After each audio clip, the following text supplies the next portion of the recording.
¿Qué tal? Muy buenas noches, bienvenidos a su noticiero nacional cierre de edición. Les informa José Armando Ronstadt. Iniciamos en la Florida, que volvió a convertirse en el epicentro del COVID-19. El estado rompió su propio récord de casos de coronavirus registrados en un solo día. Allí en Miami está Anthony Belchi, que nos tiene las cifras de esta nueva ola de contagios. 11 días seguidos de récords de hospitalizaciones en Florida. La pandemia está descontrolada. En un principio se habían contado más contagios de los que eran en realidad, pero tras corregir las cifras, el escenario sigue siendo muy preocupante. Más de 19.000 al día. Florida es uno de los peores estados por el número de casos y ahora por el número de hospitalizaciones. La peor parte se la están llevando los niños. En esta nueva ola se están viendo pacientes menores de 12 años con graves afecciones. Aún no se ha aprobado una vacuna para los más pequeños y algunos ya están luchando por su vida. Yo personalmente veo cómo afecta a niños en nuestra comunidad. Algunos que llegan con dificultad respiratoria y requieren hospitalización. El gobierno federal ha mandado respiradores a Florida porque la situación es crítica y en cualquier momento los hospitales pueden llegar al límite. Reducir el estrés hospitalario solo será posible con el apoyo de todos. Y necesitamos el apoyo de la comunidad para reducir el número de casos, poniéndose la vacuna y usando una máscara. Creo que hablo por todos los médicos de este país cuando digo que estamos frustrados y agotados con esta situación. El gobernador de Florida no obligará a llevar cubrebocas en las escuelas ahora que arranca el curso. Su uso se ha convertido en una auténtica guerra política, con los republicanos culpando a los CDC por su gestión en la pandemia. No tenemos que seguir hablando de estos mandatos de mascarilla. Esto no se va a solucionar con mascarilla. Los datos son claros y sentido común. La solución es sentido común. Lo que está claro es que ahora la variante Delta es la que domina en todo el país y es la causante del repunte de casos. Una cosa sí se sabe, los vacunados prácticamente no sufren complicaciones. Desde Miami, Florida, Anthony Belchi, cierre de edición. En otra información, la tercera dosis de vacuna podría ser aprobada en las próximas horas por la FDA, pero solo será aplicada a personas inmunodeficientes, es decir, aquellas cuyos organismos no tienen la capacidad de combatir las infecciones. Según los médicos, estos pacientes son vulnerables al COVID-19. Las vacunas que se aplicarán son las vacunas de Pfizer y la vacuna de Moderna. Y ya es oficial, los maestros del estado de California tendrán que vacunarse o someterse a una prueba semanal para detectar el coronavirus. El estado dorado se convierte de esta manera en el primero en el país en exigir esto a los docentes. Abel Álvarez nos cuenta en detalle qué es lo que va a pasar. California se convertirá en el primer estado de la nación en exigir que todos los maestros y el personal escolar se vacunen o se sometan a pruebas semanales de COVID-19, anunció este miércoles el gobernador Gavin Newsom. We're now following up today to align our school strategy to the state strategy and become the first state in the country to require that all of our staff, not just teachers, credentialed staff, paraeducators, custodial staff, the bus drivers, folks that are critical to supporting the entire school ecosystem, also submit a verification of vaccination and or submit to weekly testing. Hasta ahora la decisión de ponerse las vacunas estaba en manos de los distritos escolares, pero el gobernador decidió convertirla en un mandato estatal que estará en vigencia este jueves. La orden ocurre en momentos que los educadores regresan de las vacaciones de verano en medio de crecientes preocupaciones por la variante Delta, altamente contagiosa, especialmente entre los menores. Varios de los principales sindicatos de maestros del estado se manifestaron en apoyo del mandato y también lo hizo el doctor Anthony Fauci, director del Instituto Nacional de Alergias y Enfermedades Infecciosas y principal asesor médico del presidente Biden sobre COVID-19. El anuncio de Gavin Newsom se produce en medio de un esfuerzo republicano para sacarlo del poder y esto representa un riesgo político. Sin embargo, California es un estado que ha adoptado las vacunas. El 53.7% de los residentes han recibido completamente las dosis contra el COVID-19. Soy Abel Álvarez, cierre de edición. Y tal como se lo hemos estado informando, los cubrebocas continúan dividiendo a los estadounidenses. Esto está ocurriendo en el condado de Williamson, en Tennessee. Una multitud de más de 100 personas que se oponen al uso de mascarillas amenazaron a las personas que portaban mascarillas, incluyendo a médicos y enfermeras, después de que la Junta Escolar votara para exigir cubrebocas para sus estudiantes. Y los precios de los alimentos sufrieron una nueva alza, demostrando que el país se encuentra al borde de la inflación. En Nueva York, nuestra corresponsal Ángela González salió a las calles para verificar los costos y hablar con los más afectados. Suben de nuevo los precios de los alimentos, esta vez en un 0.5% en comparación del mes previo, y acumulan un alza del 5.4% en lo corrido del año. Carnes, pescados, cereales, huevos y hasta las donuts aumentaron en un promedio del 2%, marcando el incremento más alto desde abril de 2020. A Lucy le toca valerse de cupones para hacer rendir sus compras y siente la diferencia de precios. Todito, las frutas, las papas, el maíz, todito. Las salchichas de los perros calientes se dispararon en un 4.8% y comer fuera de casa en un 0.8%. Los precios de los autos y la gasolina también repuntaron con fuerza, acumulando un alza de más del 41% comparado con el año pasado. Y hasta la ropa, como vestidos para mujer, se subió en un 5.5%. El mercado está súper caro. Lo que gastábamos antes 100, ahora gastamos casi 200. La escalada ha sido alentada en buena parte por la reapertura tras los cierres de 2020. Con el regreso escolar acercándose, el presupuesto familiar está cada vez más estrecho y lo único que parece bajar de precio son los cítricos como naranjas, limas y limones. Pese a estar por encima del rango de tolerancia, ni el gobierno de Biden ni la Reserva Federal han mostrado preocupación por el ritmo de la inflación y se han concentrado en generar más de 5 millones de empleos necesarios para recuperar la economía a los niveles de antes de la pandemia. Desde Nueva York, Ángela González, Noticiero Cierre de Edición. El presidente Joe Biden se anota otro gran triunfo. El Senado aprobó un presupuesto billonario para avanzar en la agenda social del mandatario, esta vez sin el apoyo de los republicanos. Desde Washington, Alfredo Miranda con los detalles. La madrugada de este miércoles, el Senado logró aprobar el marco del robusto plan de presupuesto de $3.5 billones que expandiría Medicare, los créditos fiscales, las iniciativas climáticas y que incluye el tema migratorio. Las inversiones que he propuesto se pagarán en su totalidad, haciendo que las más grandes corporaciones, incluidas las que no pagaron impuestos el año pasado, comiencen a pagar lo que les corresponde. Seguirán haciendo mucho dinero, pero deben pagar su cuota parte. Las victorias políticas de Biden aún no se han consolidado. Tanto el paquete de infraestructura como el plan de presupuesto se encuentran ahora en la Cámara Baja como parte del proceso. La Cámara de Representantes tiene que decidir si va a aprobar la resolución de presupuesto del Senado o si van a redactar una propia de ellas. Y luego de que hayan esas dos resoluciones aprobadas, los comités de jurisdicción en ambas cámaras van a empezar a escribir los detalles de los proyectos de reconciliación que se van a presentar en el otoño.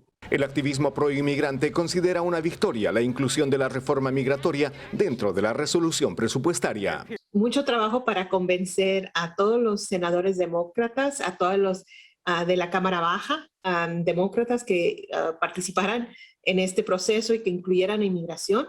Y finalmente celebramos cuando lo incluyeron y ahora celebramos cuando votaron por este presupuesto. Sobre la inclusión del tema migratorio en la resolución del presupuesto, no deja de preocupar la actuación de un personaje gravitante en el proceso de reconciliación, la parlamentaria del Senado. Es la persona que determina si esta cláusula de migración cumple los requerimientos del proceso de reconciliación del presupuesto.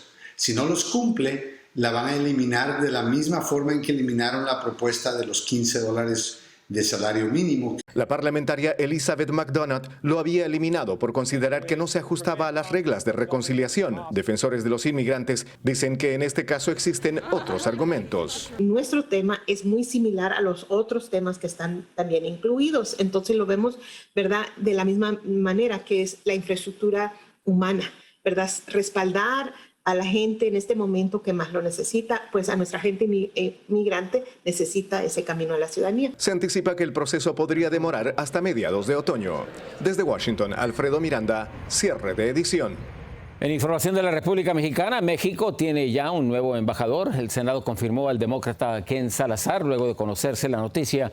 El propio secretario de Relaciones Exteriores, Marcelo Ebrard, felicitó a Salazar en las redes sociales y aseguró que su nombramiento estrechará las relaciones que existen entre las administraciones de México y Estados Unidos.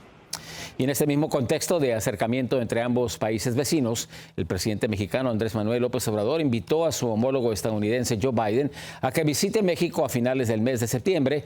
La reunión de alto nivel se planteó durante una llamada entre el presidente Obrador y la vicepresidenta Kamala Harris. La Casa Blanca aún no ha respondido. Vamos a una breve pausa y regresamos con más en Cierre de Edición.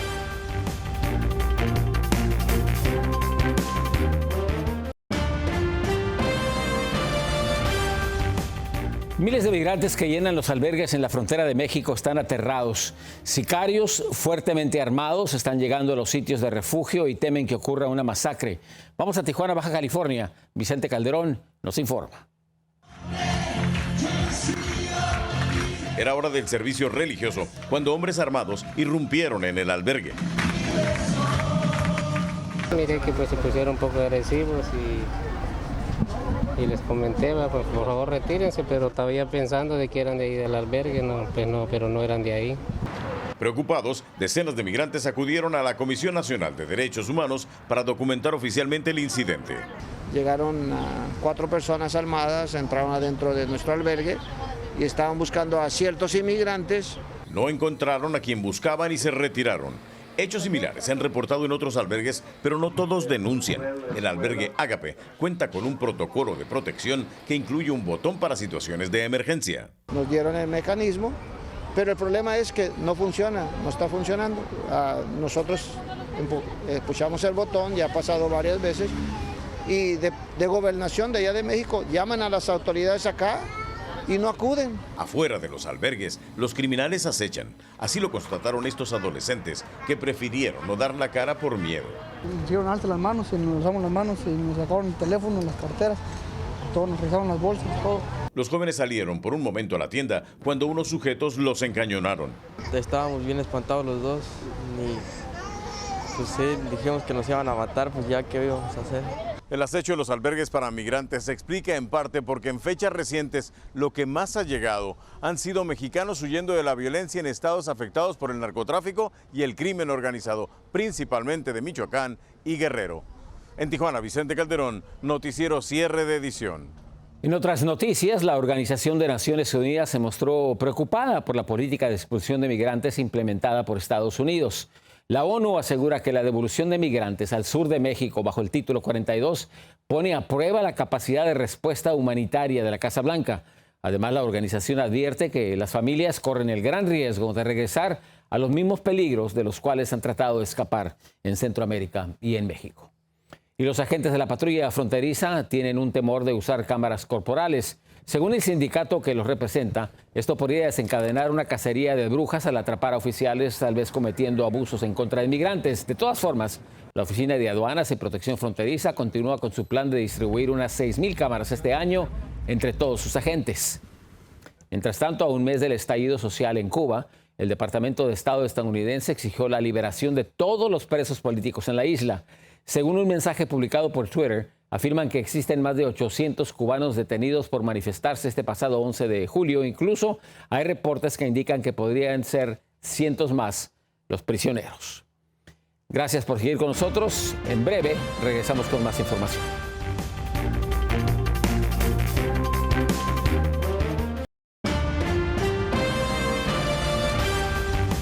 Esta semana será una de las más candentes en la historia. Más de 100 millones de estadounidenses en el oeste del país han sido puestos en alerta. Según el Servicio Meteorológico Nacional, el termómetro podría registrar temperaturas por encima de los 100 grados. Pero no solo la costa pacífica sufrirá también. En gran parte todo el país también se habrá de sentir la ola de calor. Y el padre estadounidense que asesinó a sus 2 niños en playas de Rosarito, Baja California, hizo una escalofriante confesión. Matthew Taylor Coleman, a quien ven en pantalla, propietario de una escuela de surfing en Santa Bárbara, California, dice que los mató con una pistola de pesca submarina, afirmando que las teorías de conspiración de QAnon y de Illuminati lo habían convencido de que estaba salvando al mundo de los monstruos. Esto según una declaración jurada ante el FBI. Y México y el mundo continúan pendientes de la salud de don Vicente Fernández, internado en un hospital de Guadalajara, Jalisco. Nuestro corresponsal Víctor Blázquez nos tiene la última información sobre el charro mexicano. Que no voy a ser yo al que vas a amar. Uno de los grandes ídolos de la música regional mexicana se sigue aferrando a la vida luchando por ella. Está en una situación difícil. A sus 81 años, don Vicente Fernández sigue postrado en la cama de un hospital de la ciudad de Guadalajara, en el estado de Jalisco, intubado y con un pronóstico reservado. Como se dio a conocer el día de hoy en redes sociales por parte de su familia y médicos, y aún así hay optimismo. Que salga del entubado, porque el entubado es lo que más nos preocupa. Pero gracias a Dios va caminando todo bien. Por tu maldito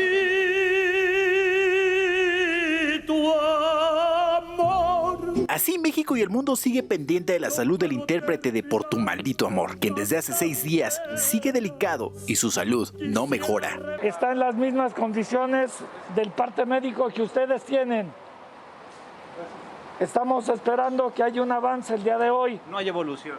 Hasta ahorita no ha sido ninguna evolución contraria. Estamos en el mismo lugar. Familia, amigos y fans están mostrando su apoyo a la familia Fernández, y es que la vida de uno de los máximos representantes de la música ranchera continúa pendiendo de un hilo. Pero un hombre admirable en toda la extensión de la palabra. Como artista, como compañero, yo le debo mucho. Ahora, a cada minuto que pasa, en el país y en el mundo, espera noticias alentadoras de uno de los intérpretes de la música ranchera más reconocido de México. En Ciudad de México, Víctor Blázquez, cierre de edición. En otra información, otro duro golpe al narcotráfico, esta vez en el Perú. La policía antinarcóticos de ese país incautó más de 2 toneladas de cocaína que tenían como destino a Europa. La droga estaba escondida debajo del café orgánico en más de 2,000 paquetes parecidos a ladrillos que eran enviados a Bélgica desde el aeropuerto de Callao. Y hay nuevos detalles en torno al proyecto de la NASA que busca voluntarios para experimentar las difíciles condiciones del planeta Marte. Intentan saber si los humanos podrían soportar la vida en el planeta rojo. María Teresa Sarabia con los detalles. ¿Cómo sería la vida en Marte? ¿Sería posible soportar las extremas condiciones del planeta rojo? La NASA intenta encontrar respuestas a estas 2 interrogantes. Por esta razón, está buscando voluntarios pagados para que pasen un año fingiendo que viven en Marte. Estos módulos marcianos, de aproximadamente 158 metros cuadrados, impresos en tercera dimensión, se construyen dentro del Centro Espacial Johnson en Houston, Texas. Servirán como albergues, pero también habrá caminatas marcianas virtuales. Pero el experimento no será nada fácil. Habrá condiciones estresantes, en aislamiento, con recursos limitados y fallas en el equipo. Por esa razón, los solicitantes deben tener entre 30 y 55 años y gozar de buena salud física, además de tener una maestría en ingeniería, matemáticas o ciencias de la computación, y tener al menos 2 años de experiencia como pilotos y ser ciudadanos o residentes legales de los Estados Unidos. Además, deben estar conscientes de los riesgos a los que pueden estar expuestos. Podrían sufrir lesiones físicas y existe una ínfima probabilidad de muerte. Los interesados podrán inscribirse hasta el 17 de septiembre. La Agencia Espacial está planeando 3 experimentos de este tipo y el primero comenzará el próximo otoño. La simulación ayudará a los planes de la NASA de establecer una estación en la Luna y desde allí enviar personas a Marte como parte de su programa Artemis. María Teresa Sarabia, cierre de edición. Otra muestra que las altas temperaturas están provocando sequías en todo el mundo es el río Paraná, el segundo más caudaloso de Sudamérica, que divide a Argentina y a Paraguay. Ahora es posible cruzarlo caminando. El gobierno de Argentina ha declarado el estado de emergencia hídrico por 180 días en este río después de que se registrara el descenso de sus aguas más importante en los últimos 77 años. Y mientras que en unas regiones hay sequías, en otras torrenciales lluvias provocan tragedias.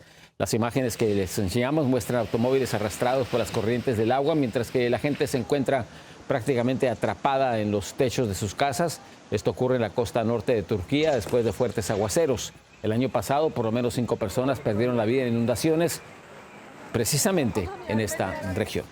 Una breve pausa y regresamos.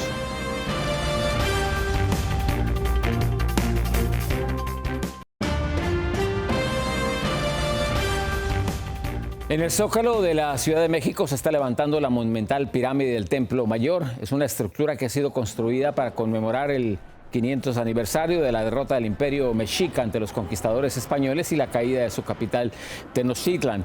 Este templo de la cultura azteca fue destruido por los españoles en 1521. La réplica de 16 metros de altura estará abierta al público del 13 de agosto al 1 de septiembre. Y el club de fútbol, el Paris Saint-Germain, comienza ya a cosechar los frutos de la contratación de Lionel Messi. La camisa con el nombre argentino y la más vendida cuesta entre 180 a $200. Los seguidores están acudiendo en masa a las redes sociales del club para adquirirla, mientras que otros esperan horas frente a la tienda oficial. Uno de los ganadores es Amazon, que adquirió los derechos de transmisión de la liga francesa, una fracción del precio mucho antes de la llegada de Messi. Eso es todo el día de hoy. Los esperamos mañana en cierre de edición. Que ustedes y sus familias pasen muy buenas noches. Como siempre, gracias por su sintonía. Yo soy José Armando Ronstadt. Muy buenas noches.